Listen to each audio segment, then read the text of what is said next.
Assalamualaikum warahmatullahi wabarakatuh. Nahmaduhu wa nasta'inuhu wa nastaghfiruh wa na'udzu billahi min syururi anfusina wa min sayyiati a'malina. May yahdihillahu fala mudhillalah wa may yudlil fala hadiyalah. Asyhadu an la ilaha illallah wa asyhadu anna Muhammadan abduhu wa rasuluh. Allahumma sholli ala Muhammad wa ala ali Muhammad. Amma ba'du.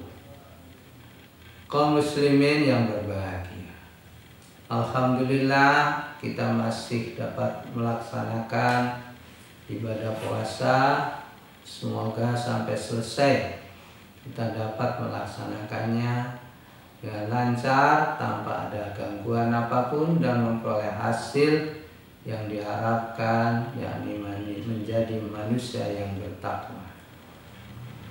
Kaum muslimin yang berbahagia, supaya puasa kita tidak seperti yang disinyalir oleh Rasulullah SAW, banyak orang yang berpuasa tapi hanya memperoleh lapar dan dahaga, tidak memperoleh apa-apa. Rubba shaimin laisa lahu min siyami illal ju'. Banyak orang yang berpuasa tapi tidak memperoleh apa-apa puasanya kecuali lapar dan dahaga. Rubba qaimin laisa lahu min qiyami illa sahar. Banyak orang yang melakukan qiyamul Ramadan tidak memperoleh pahala apa-apa kecuali bergadang. Supaya tidak seperti itu, maka ada adab atau etika kita dalam berpuasa. Yang pertama adalah niat di malam hari. Siapa yang tidak berniat puasa di malam harinya, kemudian besoknya puasa, maka puasanya tidak sah. Demikian pentingnya niat ini, karena ini merupakan pembeda antara perbuatan biasa dan perbuatan ibadah. Sekaligus juga niat itu merupakan motivator agar kita kuat untuk melaksanakan sesuatu. Kita bisa mengukur diri kalau kita tidak makan dari pagi sampai zuhur tanpa ada niat puasa, pasti kita akan kelaparan. Demikian besarnya pengaruh niat. Karena itu diwajibkan kepada orang yang berpuasa supaya niat di malam harinya. Yang kedua adalah sahur. Sahur itu membawa barokah, dan sekaligus sahur itu juga didoakan oleh Allah dan malaikat. Innallaha wa malaikatahu yusholluna 'alal mutasakhirin. Allah dan malaikat mendoakan kepada orang-orang yang bersahur.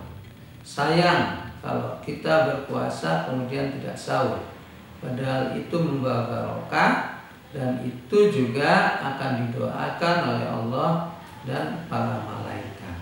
Karena itu kalaupun hanya sekedar minum, niati itu untuk sahur, itu sudah cukup, jangan sampai tidak sama sekali. Kemudian yang ketiga adalah menyegerakan berbuka puasa. La yazalun nasu bi khairin, la yazalun nasu bi khairin ma'ajalul fitrah. Manusia itu akan senantiasa diberi kebaikan oleh Allah selama dia menyegerakan berbuka puasa. Karena itu kalau sudah datang waktunya berbuka, jangan ditunda. Kita harus berbuka. Kalaupun hanya sekedar minum, makan 3 kurma atau yang lainnya. Kemudian yang selanjutnya adalah ketika kita berpuasa, kita meningkatkan amal ibadah kita, terutama sekali adalah qiyamul Ramadan dan membaca Al-Quran. Qiyamul Ramadan itu akan membuat kepada pelakunya diampuni oleh Allah Subhanahu wa taala. Nah, dalam hadis Rasulullah SAW, man qama Ramadana qiyaman wa ihtisaban, man qama Ramadana imanan wa ihtisaban, ghufira lahu ma taqaddama min dhanbi. Barang siapa yang melakukan qiyamul Ramadan didasari dengan keimanan dan mengharapkan pahala, maka akan diampuni dosanya. Demikian juga membaca Al-Quran. Kenapa kita disuruh baca Al-Quran? Karena Al-Quran itu dan puasa kedua-duanya merupakan ibadah yang akan memintakan syafaat kepada Allah, dan Allah pasti akan mengabulkan permintaan itu. Kemudian akhlak berpuasa selanjutnya adalah menghindari perbuatan-perbuatan yang yang diharamkan oleh Allah, perbuatan tidak terpuji ataupun perbuatan sia-sia. Dalam hadis Rasulullah SAW, laisa siyamu minal akli wasyurbi, wa innama siyamu minal lagwi warafas. Puasa itu tidak hanya meninggalkan makan dan minuman saja, tapi puasa itu harus meninggalkan perbuatan yang sia-sia dan rafas. Rafas itu adalah berkata jorok, berkata dusta, berkata yang menyakitkan, dan berkata yang mengandung fitnah. Itu harus ditinggalkan selama kita berpuasa. Kemudian yang terakhir adalah kita meningkatkan amal ibadah kita di 10 hari terakhir di bulan Ramadan. Itu adalah merupakan babak final, babak terakhir. Secara hukum alam, sesuatu yang apabila masa-masa terakhir itu semangatnya mengendor, maka dipastikan itu tidak akan berhasil, dipastikan tidak akan memperoleh kemenangan.